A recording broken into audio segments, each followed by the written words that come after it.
Hello everybody, welcome back. Today as well we have got you another video. In this video I'll show you how you can upgrade Spotify Premium on your iPhone. But before that, please make sure to like our video, subscribe our channel, and yes, without any further delay we will simply start our video.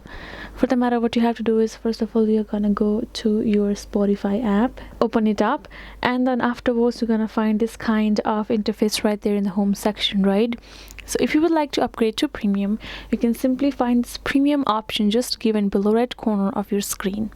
Once you tap on it, you will find this kind of interface, right, which will show you get more out of your music with premium, and you can see free, premium, and there's another free streaming only, etc, etc. So premium actually includes the offline listening as well, so you can go ahead, choose a particular one. You can see current plan, we are using Spotify free, and then here in this below section you can read that we can't upgrade to premium in the app. We know it's not ideal. We have to go to our web.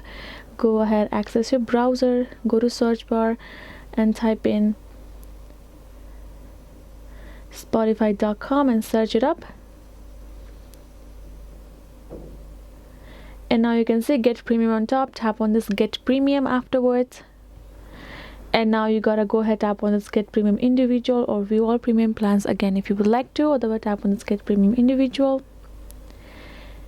and now you will have to choose a method how you would like to pay. Let's say if you have credit or debit card, enter the card number, expiry date, security code, tap on save card for future if you would like to. Otherwise, tap on this buy now, and you will be able to get yourself the particular subscription for your Spotify like that. So that is the way you can do it. Hope this video was helpful to you all. Thank you so much for watching, and yes, I'll see you guys in our next video.